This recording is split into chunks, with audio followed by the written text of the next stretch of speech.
1.7 billones de dólares a la economía mundial. Toda vez que existen riesgos, más del 90% son MIPYMES, que generan 80%. Dame 20 minutos de tu tiempo y yo a cambio te daré información sobre los temas más relevantes en materia de comercio exterior, fiscal y aduanas con un toque humano. Y hagamos un trueque, un podcast de TLC Magazine México. Muy bien, bueno, pues vamos a iniciar. El día de hoy vamos a platicar sobre algunos temas relevantes que han acontecido durante estos 2 meses y voy a resaltar 5 temas que me parecen importantes y que evidentemente van a cobrar cierta relevancia durante los siguientes meses. En particular, voy a tratar acerca, bueno, pues de esta suspensión masiva de los padrones de importadores. Un tema también importante es el del CFDI de traslado más el complemento de carta aporte. También vamos a abordar el tema relacionado con la limitación que se llevó a cabo dentro de las disposiciones generales para poder despachar mercancías por lugares distintos a los autorizados. Asimismo, también estaremos tocando el tema de la manifestación de valor, que bueno, que también sabemos que es un tema que en estos días, bueno, pues estamos en espera de que se den a conocer ya la fecha de entrada en el cual pues el formato electrónico ya se encuentre listo. Esto y otros puntos son los que vamos a abordar el día de hoy. ¿Me ayudas con la siguiente? Vean, el tema de la suspensión parcial de los padrones es un tema que a mí me parece importante porque siempre me sorprende sobre todo las cuestiones de las reformas, dado que usualmente, bueno, visualizamos durante mucho tiempo el procedimiento de suspensión y la forma en que los contribuyentes tienen que solicitar la reincorporación. Y bueno, se introduce una parte novedosa en el cual, bueno, pues si en un momento dado el contribuyente está incumpliendo con sus obligaciones con un sector en específico, pues ya en este caso no va a afectar a otros sectores, únicamente en aquellos supuestos en los que se esté incumpliendo y ese sector en particular es el que se vería afectado. En principio, debemos de tener en consideración, bueno, pues que todos los importadores, salvo los que sean pasajeros, deben de inscribirse en el padrón de importadores para llevar a cabo la introducción de mercancías a territorio nacional. Distinto es en el caso de los exportadores. No hay un registro en específico, solamente cuando son determinadas mercancías sensibles, bueno, pues está obligado a llevar a cabo lo que es un trámite de lo que viene siendo el padrón sectorial para efectos de exportación. Vean aquí, de los 36 sectores, bueno, pues se dividen en lo que viene siendo el padrón general y luego tenemos los padrones sectoriales, tanto de lo que son importaciones como de exportaciones. Y actualmente se visualiza que en este caso hay alrededor de 152,442 contribuyentes inscritos, tanto en los padrones de importadores como en los sectoriales. Y ahí, bueno, pues les puse unas cifras que ustedes pueden considerar, ¿no? En la que sigue.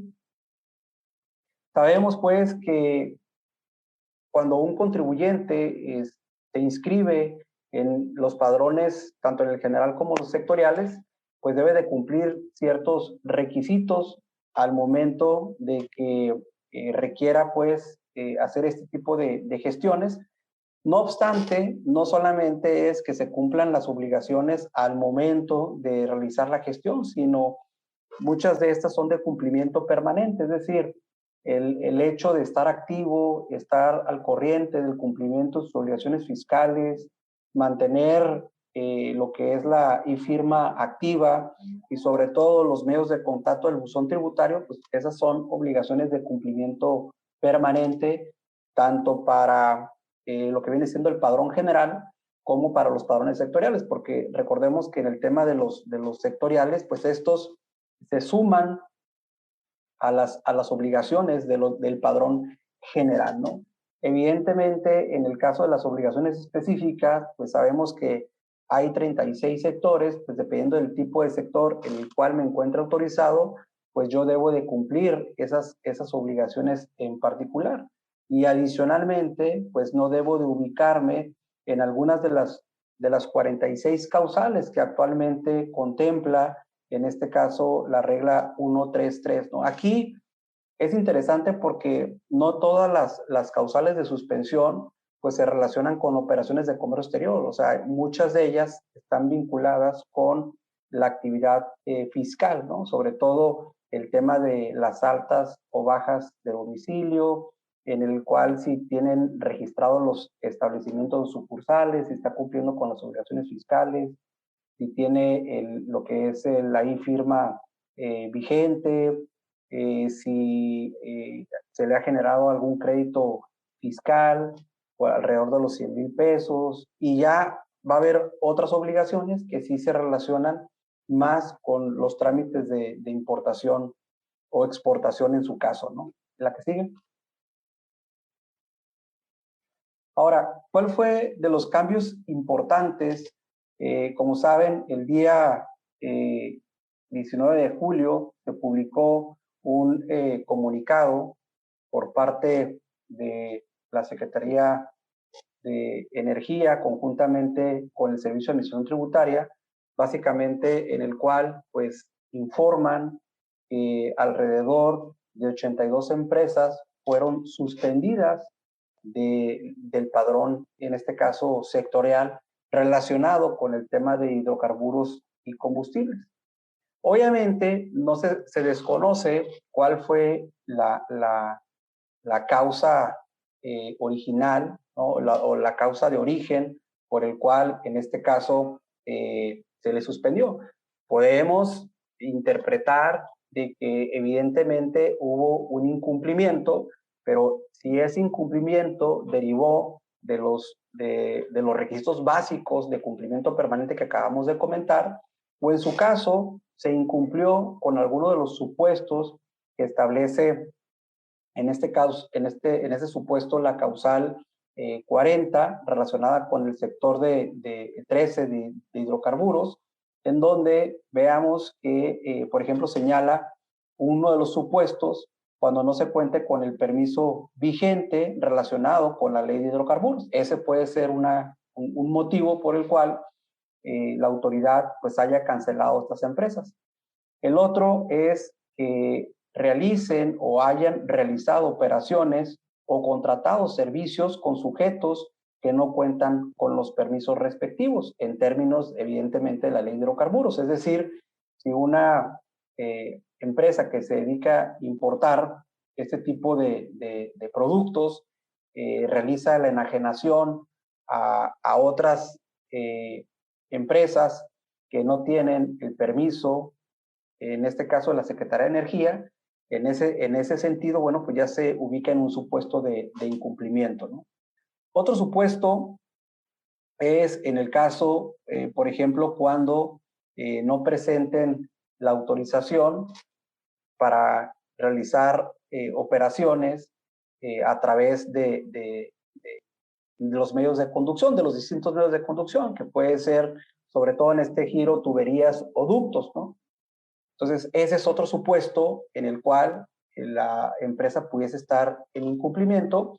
Y en el caso del inciso D, menciona, por ejemplo, el realizar operaciones de importación de mercancía distintas por aquellas que se les otorgó su inscripción en este padrón sectorial. Es decir, si se supone que si tienes una autorización relacionada con temas de hidrocarburos y combustible, que has estado realizando operaciones de importación de otro tipo de mercancía que no tenga relación, en este caso, con otro giro, ¿no?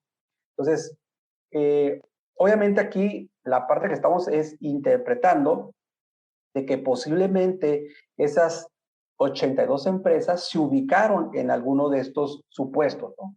Pero sabemos, como ya lo comentamos, que existen alrededor de 46 supuestos. Este es solamente uno de esos 46. ¿La que sigue? Bueno, entonces, ¿cuál fue el cambio relacionado con la octava resolución de modificaciones? Que veamos que ahorita todavía está en su versión anticipada, es decir, no ha sido publicada en el Diario Oficial de la Federación, pero sabemos que ya es una práctica recurrente por parte de las autoridades, en donde a través del portal, pues, dan a conocer las futuras modificaciones. Y esto, obviamente, como tienen calidad de ser meramente informativas, no obstante que en el caso de los beneficios, pues pueden ser aplicados al momento desde que se publican en el portal del SAT. Entonces, el primero de ellos es el tema de las causales de suspensión de los padrones, porque en esta regla que acabamos de comentar hace un momento, la 133, pues obviamente trae en su primer párrafo, en donde sí hubo unas precisiones gramaticales, pero se incorpora un segundo párrafo, y en este en particular se establece el supuesto en donde si en un momento dado el contribuyente existe una causal de suspensión y en este caso ese contribuyente en particular puede tener dos o más sectores en un supuesto, es factible que se incumple con algunas obligaciones específicas vamos a suponer en este caso, de hidrocarburos, pues evidentemente únicamente lo van a suspender por ese padrón de hidrocarburos, que esta es la parte, creo, relevante, porque anteriormente, pues si te ubicabas en un supuesto de incumplimiento, pues era de manera genérica, ¿no? Aplicaba la suspensión porque no se establecía un supuesto en específico que únicamente en el incumplimiento de un sector en particular que en este caso se haya originado y pues únicamente tuviesen suspendido. Entonces ahora creo que la parte relevante es que pues únicamente te van a suspender del sector, evidentemente en donde se haya generado un incumplimiento. ¿La que sí? Ahora, esta parte pues evidentemente es positiva, es decir, pues nadie quiere que lo suspendan en un momento dado del padrón de importadores, ¿no? O sea, nadie queremos que incumplamos y que nos suspendan. Pero dentro de lo que cabe, es decir, la incorporación de una suspensión parcial, pues creo que es positiva y se ajusta, en este caso, tanto al acuerdo sobre facilitación de comercio y a lo que viene siendo al capítulo 7 del TEMEC en los siguientes puntos. Veamos. En el artículo 6 del numeral 3 del acuerdo de facilitación de comercio señala que la sanción impuesta dependerá de los hechos y las circunstancias del caso y será proporcional al grado y la gravedad de la infracción cometida.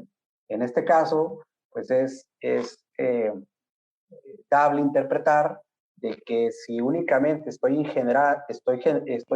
generando un incumplimiento por una obligación en particular relacionada con un sector, pues sería a lo mejor injusto, ¿no? Pues que en este caso me suspendieran de todos los padrones sectoriales que tengo registrados ante el SAT.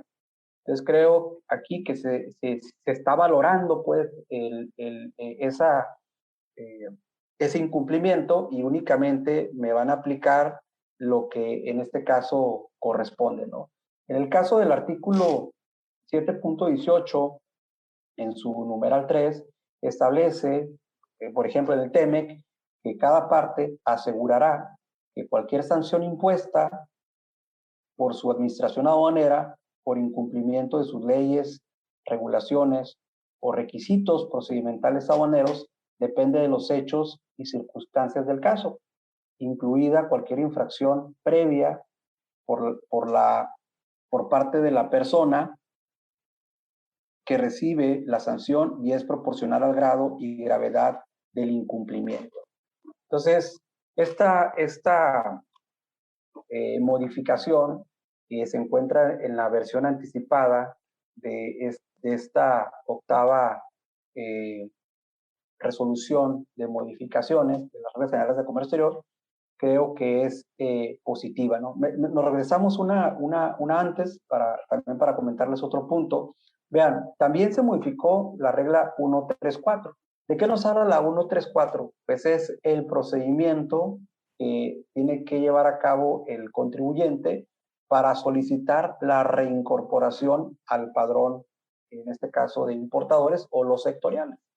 Por ende, si hoy en día ya me suspenden únicamente por un sector en el cual hubo incumplimiento de obligaciones, pues solamente voy a solicitar la reincorporación a lo que viene siendo el padrón sectorial, pues de ese sector del cual fue suspendido, ¿no? Entonces, aquí en esta regla 134 se establece ese procedimiento y adicionalmente, como sabemos, pues debe de existir una ficha de trámite que indique los pasos a seguir. Entonces, en esta ficha de trámite número 7 se indican, en este caso,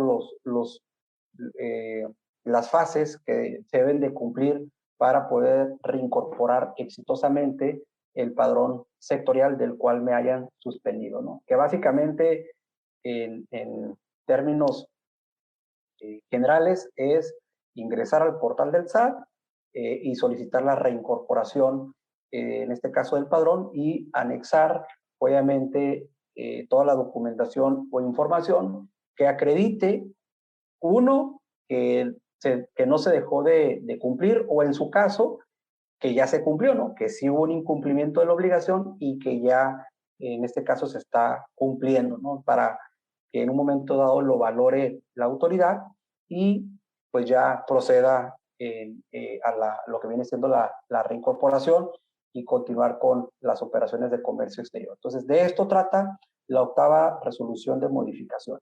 ¿Sí? ¿La que sigue?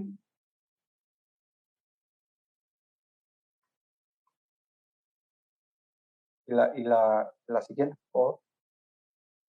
Ahora vamos a entrar a un tema súper interesante de lo que viene siendo el complemento de carta aporte, ¿no? que es una parte ahora relevante para lo que viene lo que es el comprobante fiscal digital por internet. Vean esta nota, que evidentemente hubo otras, en donde señala que en este caso en particular el SAT, ¿no? Pretende recaudar a través de este esquema 150,000 millones de pesos. Pero ojo, vean ustedes en la nota que solamente hace referencia al primer año, es decir, cuando se implemente. O después, en los años subsecuentes, ya te habla de 10,000 y 20,000 millones de pesos. Obviamente es una medida que ha tomado en este caso el gobierno federal para combatir básicamente el contrabando de mercancías y sobre todo pues aquellas también actividades que no expiden en este caso CFDIs, ¿no?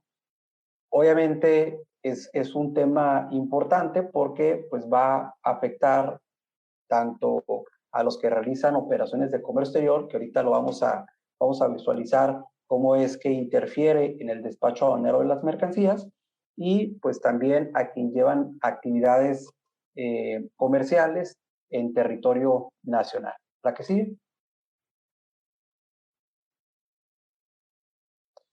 Vean, el tema del CFDI, todavía incluso en la página del SAT lo vamos a encontrar como factura, ¿no? Sabemos que es un comprobante fiscal digital por Internet y que desde hace tiempo, bueno, pues se ha utilizado este tipo de comprobante para facturar básicamente lo que viene siendo la comercialización o la prestación de servicios. Del lado izquierdo vamos a encontrar unas estadísticas. Estamos hablando, por ejemplo, del 2019, 2020, 2021, en el número de emisores que han, en este caso, pues emitido un comprobante fiscal. Vean, tenemos de 855.933. En el 2019 hubo una reducción de emisiones en el 2020, ¿no? De 702.901 y pues ya hasta lo que se tiene registrado en datos abiertos del SAT es de 154.836, ¿no? Personas que han emitido, en este caso, ¿cómo se llama? Documentos, ¿no? Ahora, vean, en el caso de números de CFDIs que han sido expedidos, tenemos alrededor en el 2019 de 7.718 millones, en el 2020 7.797 millones y obviamente lo que va en el 2021 hasta marzo, de acuerdo con datos abiertos del SAT, son 2.106 millones de CFDIs que han sido emitidos. Imagínense ustedes todos los complementos que existen, obviamente para cuando se realiza un CFDI en ciertas actividades, pues debe de agregarse un complemento. En el caso de comercio exterior, bueno, pues tenemos ese complemento con el mismo nombre, ¿no? Comercio exterior, y pues ya en un futuro, a más tardar el 30 de septiembre, si es que no hay prórroga, pues es que va a utilizarse el complemento de carta aporte, ¿no? La que sigue. Ahora, lo que vamos a ver aquí es un análisis comparativo de las modificaciones que se llevaron a cabo para la regla 2719 de la resolución miscelánea fiscal. Del lado izquierdo vamos a tener la publicación del 29 de diciembre del 2020 y del lado derecho vamos a tener la tercera versión anticipada de la resolución miscelánea fiscal que se publicó el 4 de junio del 2021 y que evidentemente esto no ha sido publicado en el Diario Oficial de la Federación, se encuentra como versión anticipada. Pero también es un hecho que si sabemos que va a entrar en vigor, en este caso, el 30 de septiembre, les digo, si es que no hay prórroga, pues evidentemente estamos hablando de que en este caso pues todavía la autoridad se está dando un margen de tiempo para publicarlo en el Diario Oficial.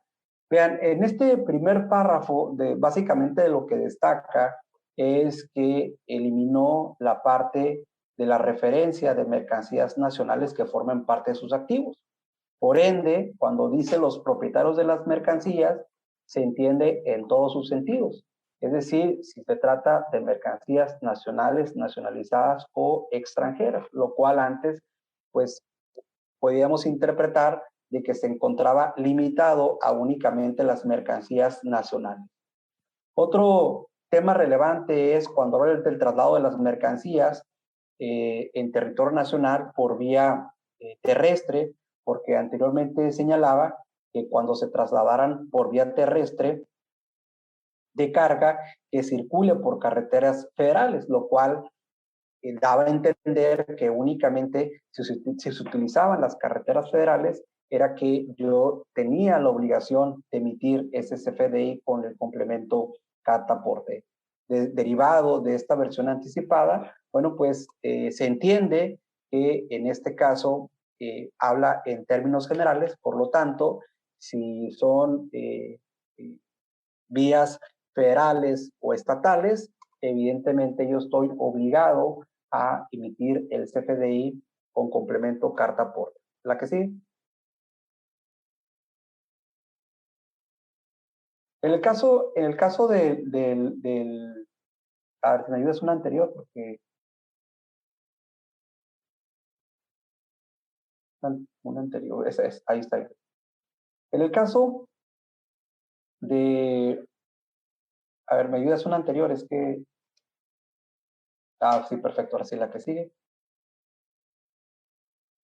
Ok, estamos hablando del segundo párrafo. Básicamente en el segundo párrafo, evidentemente, pues lo único que refiere es que cuando exista un intermediario o un agente de transporte, bueno, pues estos deberán despedir el CFDI, en este caso de traslado, con complemento carta aporte.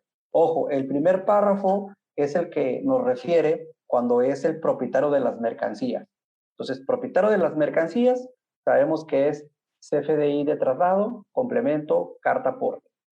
En este segundo párrafo está hablando de lo que es el agente de transporte, el intermediario, y en este caso debe de expedir el CFDI de traslado más el complemento carta aporte. En el tercer párrafo, si ustedes lo visualizan, obviamente refiere que en este caso las mercancías que sean trasladadas y que haya derivado de una enajenación de venta de primera mano, en este caso van a tener que presentar el CFDI que le corresponda y adicionalmente van a registrar la información que exige el artículo 29A del Código Fiscal de la Federación, que básicamente se refiere a los datos, en este caso del pedimento. ¿La que sigue? Ahora, esta parte es relevante porque aquí ya de manera específica nos está mencionando en este párrafo que los contribuyentes que evidentemente se dediquen a lo que viene siendo el servicio de transporte de carga, es decir, el porteador, el transportista, y que circulen por vía terrestre, ¿no? Dejando de mencionar que circulen por carreteras federales, ahora lo menciona de manera genérica, pues en este caso va a tener que emitir el CFDI de ingreso más el complemento carta aporte. En el párrafo que le sigue, básicamente nos está indicando que el transportista, sabemos que en su caso debe de acompañar la documentación aduanera que le corresponda. En el supuesto de mercancías de procedencia extranjera, sabemos que en términos del 146 de la ley aduanera nos establece cuáles son los documentos que nosotros requerimos. Primero, nos habla de la documentación aduanera en general, es decir, que puede ser en un momento dado el pedimento o en su caso algún documento que se utilice en el despacho aduanero distinto al pedimento. Puede ser un aviso de importación temporal, puede ser un aviso electrónico de importación-exportación, puede ser un aviso de consolidado, porque obviamente en la práctica se utiliza de que despachen con el pedimento consolidado y en el Inter, evidentemente no se ha cerrado la operación. Adicionalmente, bueno, pues también nos menciona lo que es el CFDI y la nota de venta, en su caso, son los documentos que establece el 146, en este caso de la ley aduanera. Y bueno, pues también vamos a considerar que vean lo que señala, el transportista podrá cumplir con las obligaciones. Anteriormente, si hacemos el comparativo, señalaba que esa obligación no relevaba al transportista de acompañar, obviamente, la documentación. Hoy en día se establece que existe la posibilidad de que pueda acompañar con esta documentación que les acabo, en este caso, de mencionar. ¿La que sigue?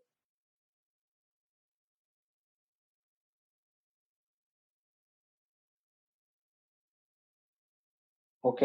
Miren, este párrafo no se encontraba previsto en la disposición anterior, la que señala que todos los contribuyentes que estén relacionados con el traslado de mercancías deberán expedir en términos de lo previsto en la presente regla el CFDI con complemento carta aporte de tipo traslado o tipo ingreso de acuerdo a su participación en la operación. Vean esta última parte que señala de acuerdo a su participación en la operación.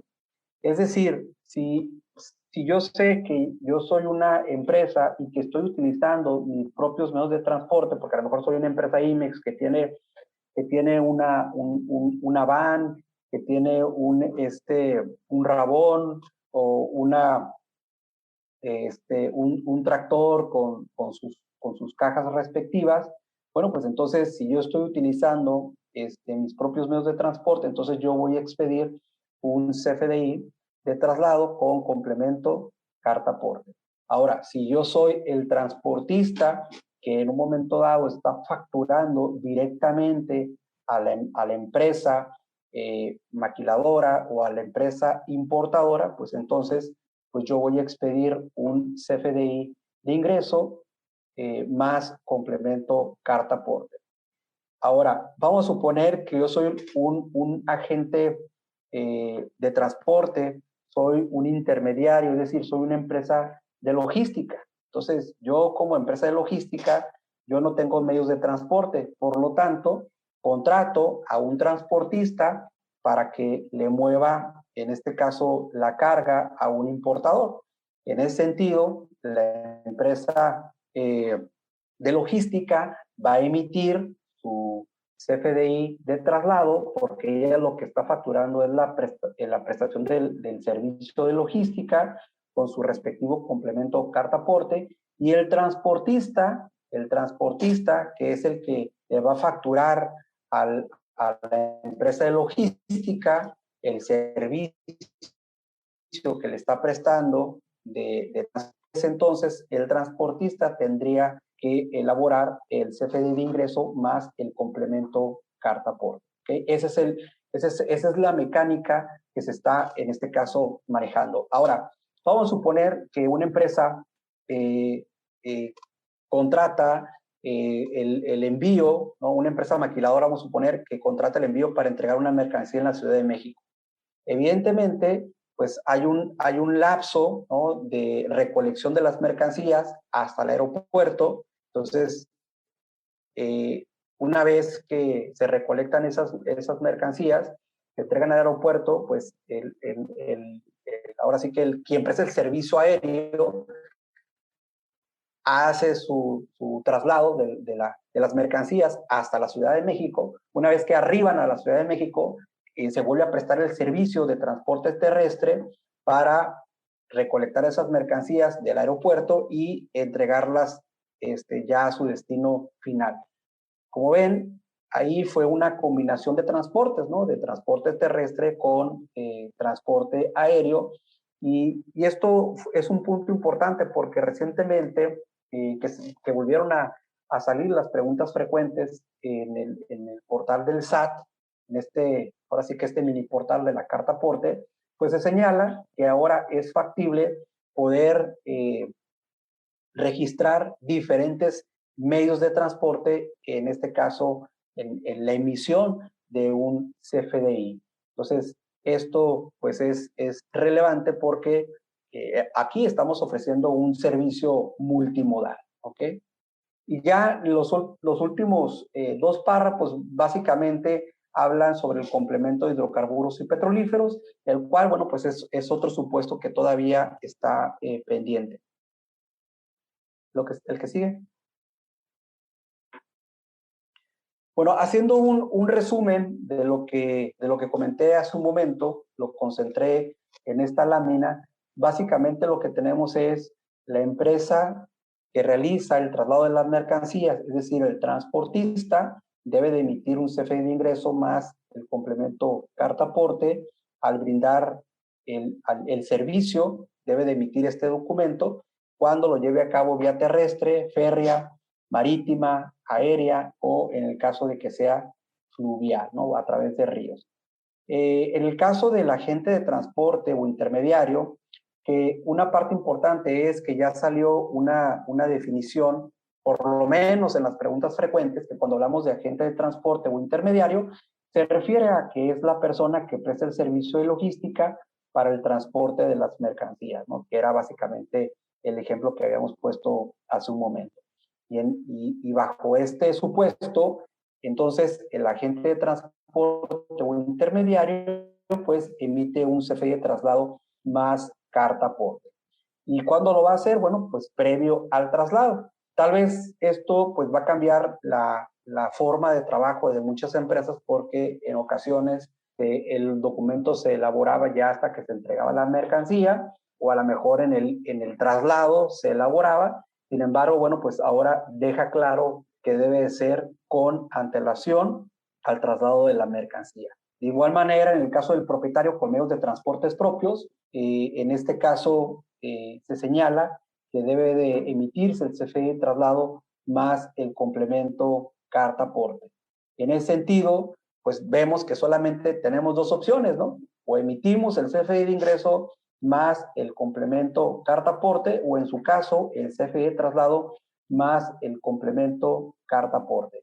Y esto, como les digo, debe realizarse antes de brindar el servicio por parte de la empresa transportista, o en su caso, previo al traslado para la agente de transporte, intermediario o propietario de las mercancías. Como saben, esto pues va a tener vigencia a partir del 30 de septiembre del 2021, así ha sido ya en este caso anunciado, aunque extraoficialmente ha habido por parte de las cámaras, de algunas asociaciones, se ha presentado algunos escritos en el cual pues buscan en un momento dado que se prorrogue por lo menos por 6 meses. Podemos decir que en febrero, ¿no? o a principios del 2022, que esto tenga vigencia. Y sin embargo, bueno, pues esto, como les digo, todavía estamos en una etapa en el cual, bueno, pues se debe estar realizando sobre todo las pruebas necesarias para poder ya estar preparados para el 30 de septiembre del 2021. La que sigue. Bien, un tema que me pareció a mí relevante, porque esto ya lo habíamos puesto en algunas otras ocasiones en nuestras presentaciones, pero ahora, bueno, pues ya lo pusieron en las preguntas frecuentes. Hubo unas preguntas frecuentes emitidas en mayo, y ahora en julio volvieron a sacar otras preguntas frecuentes. Estas ya vienen actualizadas. Una característica de las preguntas frecuentes es que les pusieron el fundamento legal, y de manera específica en el tema de las sanciones, pues básicamente vamos a tener de 3 tipos, ¿no? Vamos a tener una sanción que aparentemente pues no es económica, aunque sí tiene un aspecto económico, es decir, no es una sanción económica porque pues no hay una multa como tal. Sin embargo, tiene una afectación económica en el sentido que si te están diciendo que si no emites el CFDI con el complemento carta aporte, o si lo emites pero está de manera incorrecta, bueno, pues va a tener una afectación en la deducción o en la no acreditación de los impuestos, tanto para quien en un momento dado recibe el documento como para quien lo emite. Entonces, esta parte es lo que ya de alguna manera se clarifica, ¿no? Porque incluso había quienes decían, no, es que no hay sanciones. No, pues las sanciones como tal, acuérdense que cuando estamos hablando de comprobantes fiscales digitales por internet, si el caso del Código Fiscal de la Federación hace referencia al código, al comprobante fiscal digital por internet de manera genérica, pues aplica para todo tipo, ¿no? Tanto para ingresos, traslados, egresos y todos sus complementos habidos y por haber. Es decir, si no se establece una sanción específica, debemos de atender que es para todo, ¿no? De igual manera, en el caso de no expedir el documento, o como les digo, si lo hacen y se incumplen en un momento dado con los requisitos específicos, vean las multas, alrededor de 17,000 a 97,000 pesos, más o menos, ¿no? Y en el caso de no expedir o acompañar la documentación que ampare mercancías en transporte en territorio nacional, Bueno, pues ahí estamos hablando de 760 a 14,710 pesos, ¿no? La que sigue.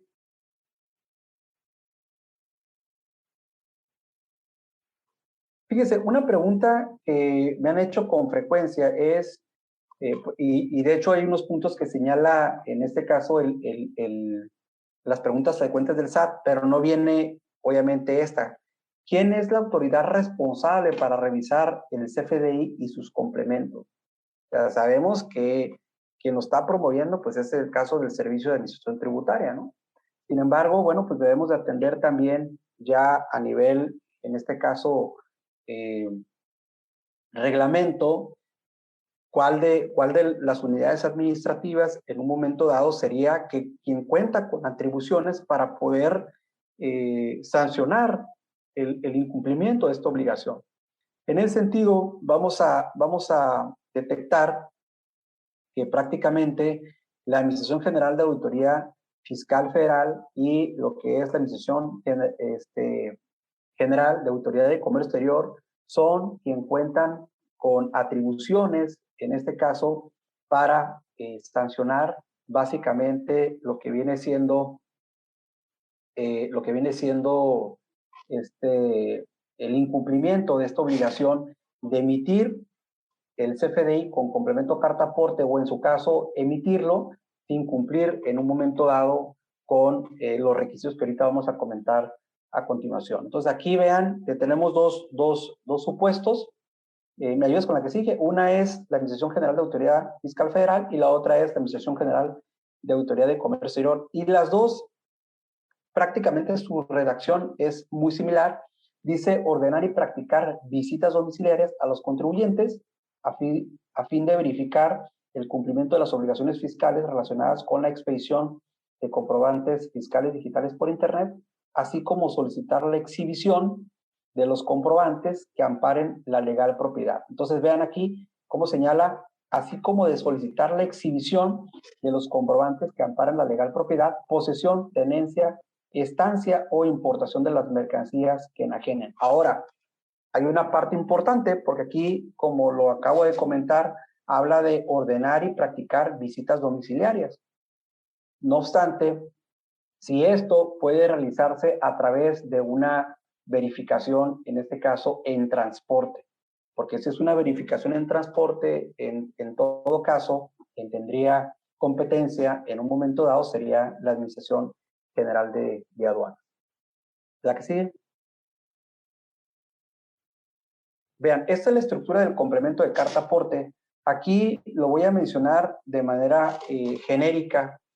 Normalmente, una de las dudas es el tema de facturación. O sea, la intención de aquí, de este tema, es básicamente comentarles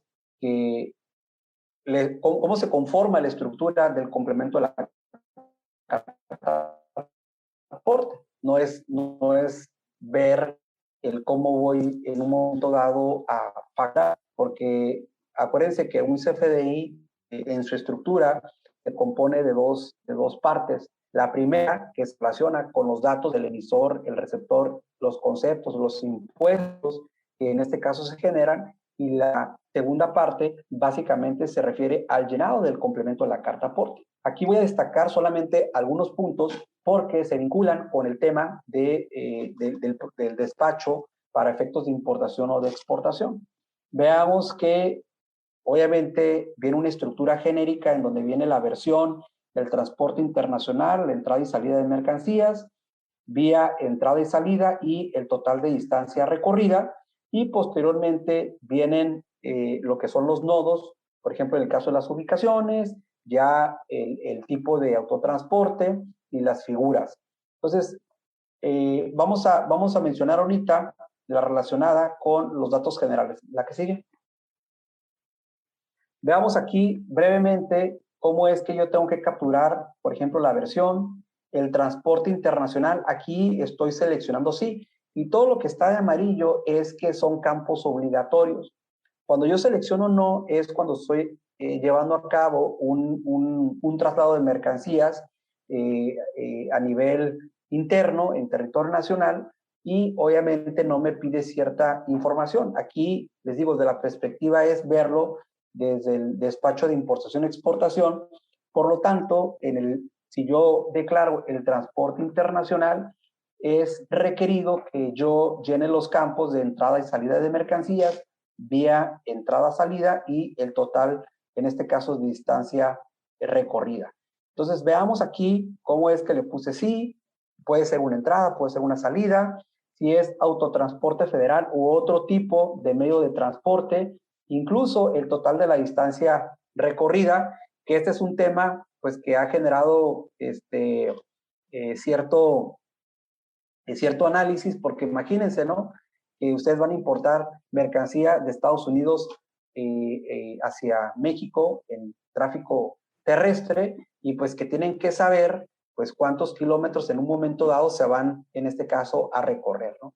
De hecho, incluso hasta los colegas del SAT pues han hecho mención de que, ¿sabes qué? Pues ponlo en Google, ¿no? Ponle las direcciones en Google Maps y en este caso ya te aparece ahí la distancia recorrida, ¿no?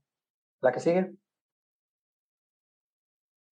Tenemos el tema de las ubicaciones. Aquí la parte importante es que únicamente se va a llenar, en este caso, por ejemplo, la distancia recorrida, porque el tipo de estación no aplica cuando se trata de operaciones internacionales y de autotransporte. La que sigue.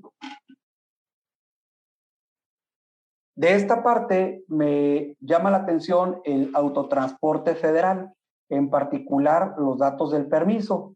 Y posteriormente ya, obviamente por cada tipo de tráfico se va a requerir capturar cierta información. Solamente voy a mencionar en el tema del permiso de la Secretaría de Comunicaciones y Transporte, la que sigue. Vean ustedes de manera específica que cuando yo seleccione que se trata de autotransporte federal, me solicita que seleccione, obviamente, el tipo de permiso. Y aquí, de manera muy particular, yo seleccioné dos que incluso se relaciona con operaciones que realizamos aquí en la frontera. El primero, que dice autotransporte federal de carga general, cuyo ámbito de aplicación comprende la franja fronteriza con los Estados Unidos, y el segundo, que se refiere a autotransporte federal en carga especializada. Como vemos, sí existe un catálogo en donde se identifica que aquellas empresas que en este caso provengan del extranjero y pretendan internar esas mercancías de importación a territorio nacional, evidentemente van a tener que seleccionar pues uno de estas claves y van a, en este caso, a declarar el número de permiso que les haya sido asignado. ¿El que sigue? Aquí solamente, pues también identificar que el transporte aéreo, el transporte ferroviario tiene sus respectivos campos. La que sigue. Obviamente también en lo que se refiere a la figura del transporte, los operadores, los propietarios, la que sigue. En el caso de cuando hay arrendadores y en la parte cuando es notificada. Como ven, la autoridad, pues, ¿qué es lo que quiere conocer? En este caso, ¿qué se transporta? ¿A quién pertenece esa mercancía que se transporta? ¿De dónde a dónde se transportan las mercancías? ¿Quién en un momento dado las transporta? ¿En qué unidades en este caso se transporta? ¿Y cuál es el medio del cual se utiliza para transportar esas mercancías, ¿no? Básicamente son los puntos que se están identificando por parte de la autoridad con toda esta información. La que sigue. Ahora, en el tema del CFDI con complemento carta aporte en el despacho aduanero, ya hemos visto en la práctica, en términos del 35, de qué es el despacho aduanero, el 43 de la ley aduanera, si bien es cierto, dice que el despacho aduanero se presentan las mercancías junto con el pedimento validado y pagado y el medio de transporte para efectos de activar el mecanismo de selección automatizado. También lo es que hay un precepto que señala que no necesariamente se presenta con el pedimento, sino que puede ser a través de lo que es un dispositivo electrónico, que es el gafete único de identificación, o en su caso, a través del documento aduanero, que puede ser este en específico, que es el documentación de operación para despacho aduanero. En este punto en específico, vean la información que contiene prácticamente lo que es el formato DODA, y se adicionó en este caso el inciso G, que es el que se refiere al folio fiscal del comprobante fiscal digital por internet, más el complemento carta aporte. Entonces, desde el momento que se realiza la importación o en su caso la exportación, yo debo proporcionarle al agente aduanal o a la agencia aduanal que vaya a llevar a cabo el trámite aduanal, en este caso la información del folio del CFDI. Por lo tanto, debe de existir una estrecha colaboración entre el transportista, lo que viene siendo el importador, el exportador, y en su caso la agencia aduanal, para proporcionar en un momento dado la información, en este caso correcta, de la operación que se está realizando. ¿La que sigue? De igual manera, aquí lo único que estamos viendo es que el despacho se lleva por alguna de las aduanas que establece el anexo 3, en donde se va a utilizar lo que es el gafete único de identificación a través de ese esquema conocido como PITA. Pues bueno, pues vamos a visualizar que también en el número de integración ya debe de ir la información del folio fiscal del CFDI más el complemento carta aporte, ¿no? La que sigue. Como vemos, como estamos visualizando, pues ya hay en particular, hay una integración de la información. Por un lado, tenemos al importador-exportador, que es el que está abajo, es el que, obviamente, el que contrata al agente aduanal, el que contrata a la empresa transportista, pues para que lleve a cabo el traslado de sus mercancías, y el agente aduanal para que lo represente en el despacho. Y obviamente el agente aduanal tiene un intercambio de información con las autoridades aduaneras. ¿A través de qué? A través de la transmisión del acuse de valor, ¿no? El famoso COBE, de la prevalidación de la información, de la validación y el pago electrónico, en este caso de las contribuciones. Se genera un número de integración, y evidentemente en ese número de integración pues ya se encuentra el folio fiscal de lo que es el complemento carta aporte. Por lo tanto, pues la autoridad ahora sí, ¿no? Y como siempre ha sido, ¿no? Va a tener mayor trazabilidad de las operaciones, porque está tanto vinculando los ingresos del transportista con, en este caso, con la operación que está realizando el agente aduanal de sus mercancías de manera particular, ¿no? Entonces, este tema creo que va a ser muy importante, ¿no? Que se ponga especial atención cuando ya tenga, ahora sí que vigencia, el uso del CFDI más el complemento carta aporte. Ahora, solamente para mencionar, acuérdense que si bien es cierto, nosotros estamos analizando el CFDI complemento carta aporte desde la perspectiva fiscal, porque en materia mercantil, bueno, pues el Código de Comercio regula cuáles son también los datos que debe de tener este contrato.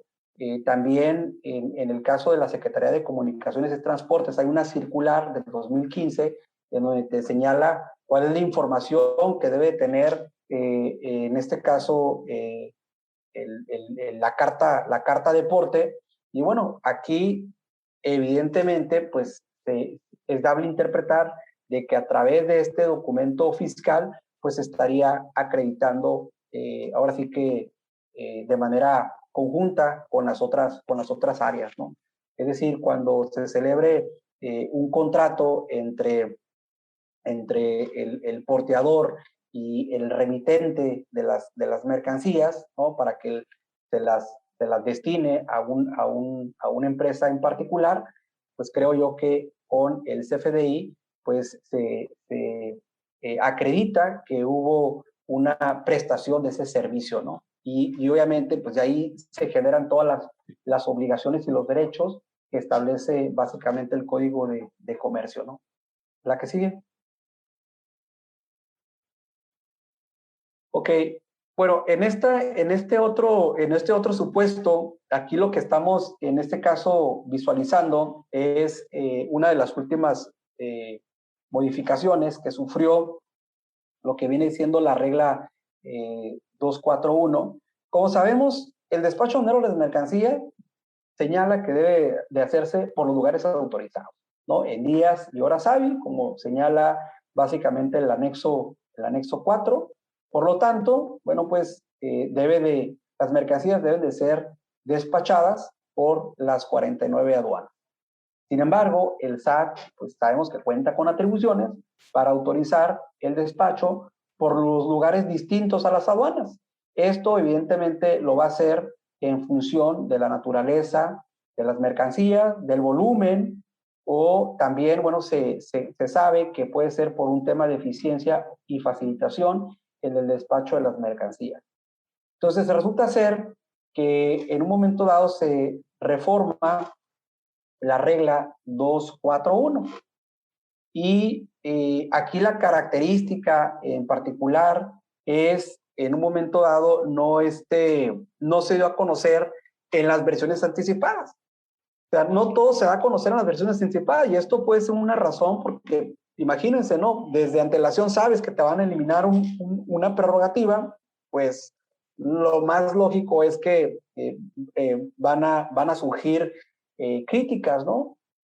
Por la eliminación. Entonces aquí lo publican en el diario y obviamente ya una vez que lo analizas, porque a veces ves las reglas, pero no dices, a lo mejor no es algo que me impacte, pero hasta que no te pones a hacer un análisis detallado, dices, oye, ¿sabes qué? Pues esto pues sí va a generar un impacto, ¿no? La que sigue. Entonces, ¿cuál fue el cambio de la 241?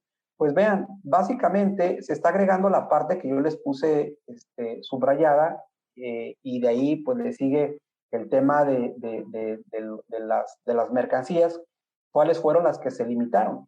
Entonces sabemos que existe la posibilidad de que las empresas puedan obtener una autorización para despachar por un lugar distinto al de la aduana, ¿correcto?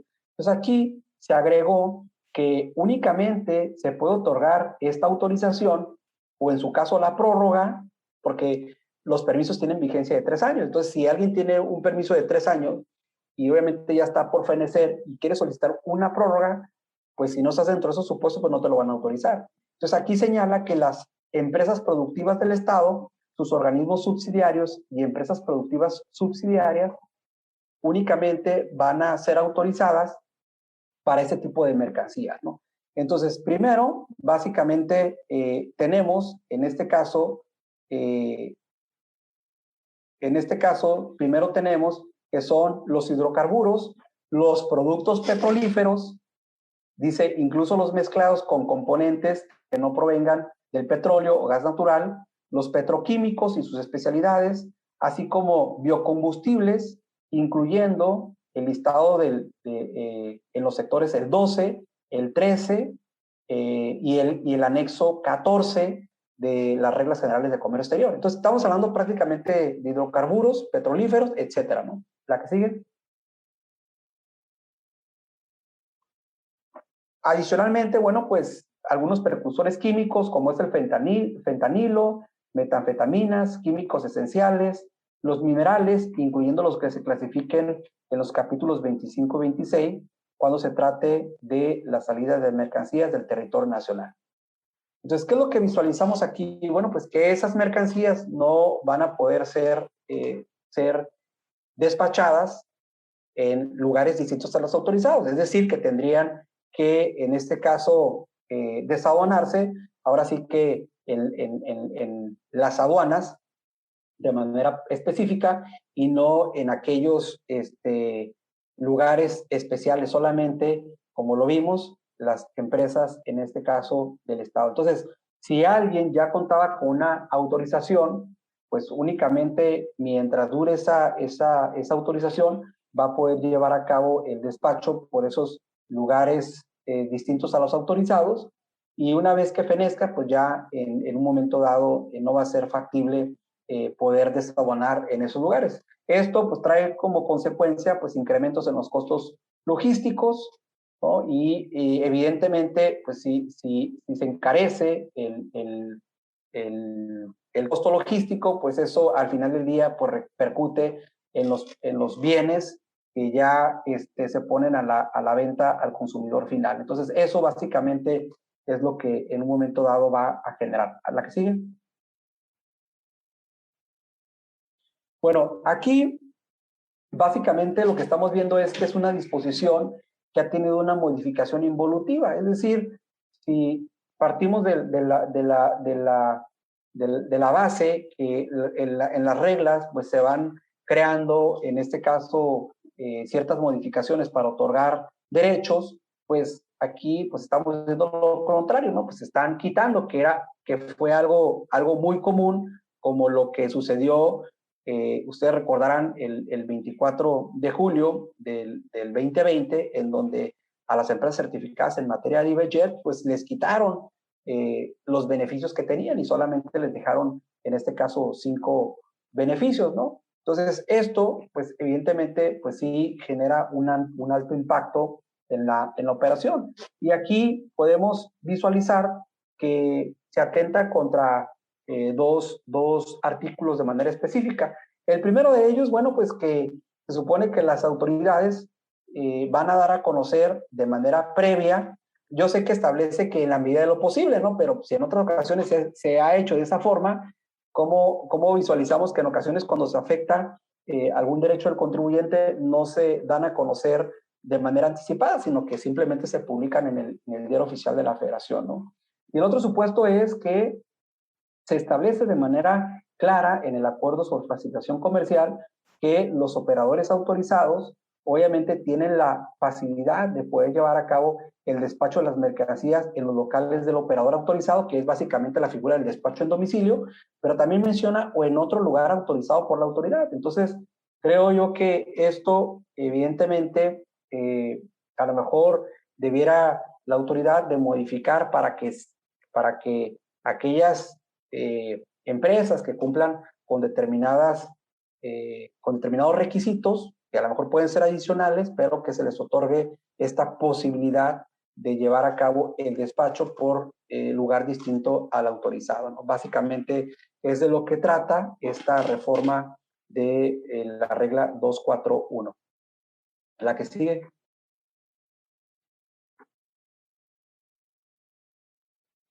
Ok, y ya para ir concluyendo en esta parte, porque mañana va a haber un tema, iba a haber un tema relevante sobre la manifestación de valor. Vean, hay un punto importante sobre este tema. Primero, que sabemos que es una modificación. Estábamos esperando de que ya pues se publique por parte de la autoridad, de que ya se encuentra listo el formato electrónico, porque la regla, ahora sí que en esta quinta resolución de modificaciones, pues volvió a sufrir cambios en comparación con el proyecto que se tenía con antelación. Entonces, así, de manera muy específica, ya sabemos que es un documento electrónico que aplica para las operaciones de importación, no aplica para las exportaciones. El importador es quien en este caso efectúa la transmisión, ¿no?, de la modificación de valor a la ventanilla digital y se presenta previamente por cada operación de importación. O sea, eso ya quedó bastante claro. Ahorita vamos a ver cuáles son los temas que surgen. Asimismo, bueno, pues el agente aduanal tiene que declarar el e-document del folio del acuse de la manifestación de valor. Es decir, si yo capturo una manifestación de valor en el portal de la ventanilla o lo hago a través del web service, me genera un acuse de recepción. Ese folio de recepción, pues yo lo tengo que declarar, en este caso, en el pedimento con un e-document. Entonces, esto de entrada, pues sabemos que debe hacerse de manera previa al cierre del pedimento, ¿no? Debo de asentar el RFC de consulta o entregar, en su caso, el documento al representante del despacho. Es decir, al agente aduanal yo lo tengo que registrar en la ventanilla digital para efectos de que pueda él visualizar básicamente lo que vienen siendo los acuses de valor, las manifestaciones de valor. Y obviamente, pues esto ya lo visualizamos, que tuvo una ampliación en cuanto a su entrada en vigor, pasando de los 30 días a los 90 días. El tema de las excepciones, pues ahí se mantiene, salvo requerimiento, tanto para lo que viene siendo la industria automotriz terminal y el operador económico autorizado, o exclusivamente cuando sea operador económico autorizado en las importaciones temporales, ¿no? Fue uno de los puntos que cambiaron. La que sí. Sobre las particularidades, obviamente hay unos temas ahí interesantes sobre la documentación que se anexa, obviamente en términos del artículo 81 del reglamento de la ley aduanera, o en su caso a través de la regla 151 de las reglas generales de comercio exterior, el tema de la sanción, que bueno, pues ya sabemos que es de 2,010 pesos por la retransmisión de la manifestación de valor. Ahorita vamos a comentar un poco de eso en términos del acuerdo de facilitación de comercio. El conservar por 5 años la manifestación de valor, las rectificaciones del valor en aduana que proceden conforme a la regla 611, es decir, aquí tenemos una parte importante porque si yo modifico el valor para disminuir, pues evidentemente hay ciertas restricciones cuando se genera un pago lo indebido derivado de una forma de pago en efectivo. Entonces, esa parte hay que cuidarla. Y las limitaciones a las modificaciones en reconocimiento aduanero y bajo facultades de comprobación, que prácticamente no puedo hacer ningún cambio en la manifestación de valor. Y ahorita vamos a ver lo que dice, en este caso, el artículo 12.1 del Acuerdo sobre Facilitación de Comercio. Temas pendientes de la manifestación de valor. Primero, el formato E2 de la manifestación de valor no ha sido, ahora sí que publicado en el anexo 1. Está el anterior, el del proyecto anterior. Necesitamos que se vuelva a publicar el formato E2, ya con los nuevos cambios que tiene el portal de la ventanilla. Aclarar la operación con pedimentos consolidados y transferencias virtuales, es decir, si va a ser por cruce o va a ser al momento del cierre. A lo mejor nosotros hemos escuchado en algunas reuniones que hemos estado, en donde la autoridad dice, es que es al cierre, sí, pero no, o sea, no es así que lo diga en una videoconferencia, ¿no? O sea, si nos lo tiene que publicar, en este caso, dentro del procedimiento de las disposiciones generales, ¿no? Importaciones sin acuse de valor con pedimentos virtuales y avisos electrónicos de importación y exportación. Es decir, en el caso de la ventanilla digital tiene un candado porque debe de capturarse el acuse de valor, pero sabemos que hay operaciones que no se genera un acuse de valor. Por ejemplo, los pedimentos virtuales no se genera acuse de valor en términos de la 4321. Hay operaciones de avisos electrónicos de importación y exportación que no generan acuse de valor. O sea, son esos casos atípicos, pero que si hay empresas que los utilizan, es un beneficio que está en la regla 733, que yo puedo hacer una importación, en este caso consolidada, utilizando avisos electrónicos de importación y exportación, o sea, no utilizando un aviso de consolidado. Los montos en moneda nacional con respecto a la moneda extranjera, que eso sabemos que la ventanilla dice que sea en moneda nacional, pero el formato anterior decía que era en moneda extranjera, que la autoridad necesita aclararlo. O sea, yo sé que a lo mejor lo ha dicho en algunos foros por videoconferencia, pero esto debe ser publicado en el formato. Declarar los incrementables y decrementales globales y no detallados, porque ahorita tenemos ustedes pueden ingresar a la ventanilla digital y tenemos los incrementales del artículo 65 y los decrementales del artículo 66 de la ley aduanera.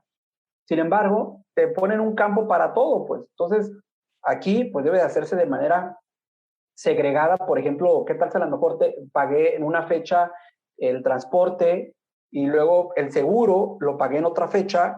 Entonces, pues me está pidiendo que declare la fecha de la factura y nomás me permite realizar un solo registro. Entonces, aquí esos puntos son relevantes que los aclare. La vinculación es a nivel general y no en el detalle, es decir, sí hay vinculación, pero, por ejemplo, en el caso de las empresas, que yo puedo importar mercancía, a lo mejor de una parte relacionada, que sí cumple con lo que establece el 68 de la ley aduanera, que ya hay vinculación, pero puede ser otra mercancía en la cual no tiene vinculación porque son de diferente proveedor. Entonces, esto no se detalla de manera correcta. Y luego, por ejemplo, la utilización de los pedimentos globales complementarios. ¿Qué tal si yo presenté un pedimento global complementario para poder corregir el valor de 100 pedimentos, pero cada pedimento tenía su manifestación de valor? O sea, es decir, si yo genero un pedimento complementario de 100 pedimentos porque hice ajustes del valor de la mercancía, si yo tendría que corregir, en este caso, las 100 manifestaciones de valor, o la autoridad pudiera decir, no, ¿sabes qué? Pues presentaste un pedimento global complementario, un GC, y no me modificaste las manifestaciones de valor, y por lo tanto te voy a sancionar. Ese es un punto relevante, y sobre todo en el tema de importación de muestras, material de empaque, y sobre todo desperdicios. Por ejemplo, material de empaque, ustedes saben que para efectos de aduanas, ustedes, si es material de empaque reutilizable, pueden declarar el valor de $1, y sin importar lo que te haya costado. Entonces, quiere decir que para efectos de aduanas yo voy a tener $1, ¿no?, del pedimento. Sin embargo, para efectos de la manifestación de valor, si voy a registrar ese $, o en su caso debe ser el valor real de la mercancía, por lo tanto, va a haber una discrepancia, ¿no? Son de las cuestiones que hay que aclararse, ¿no? Y ya, finalmente, la que sigue.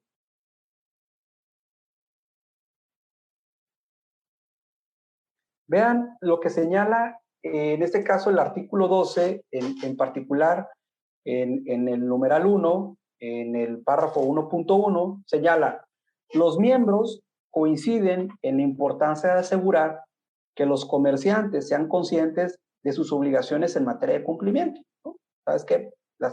Los importadores, los exportadores, los actores del comercio exterior deben de cumplir sus obligaciones. Pero también señala que deben de alentar el cumplimiento voluntario para que los importadores puedan rectificar su actuación sin ninguna sanción en circunstancias adecuadas. En este caso, pues en un momento dado, al señalar que por presentar una rectificación de la manifestación de valor me vas a cobrar 2,010 pesos por cada manifestación, pues evidentemente pues está incumpliendo con lo que establece este precepto de este acuerdo internacional.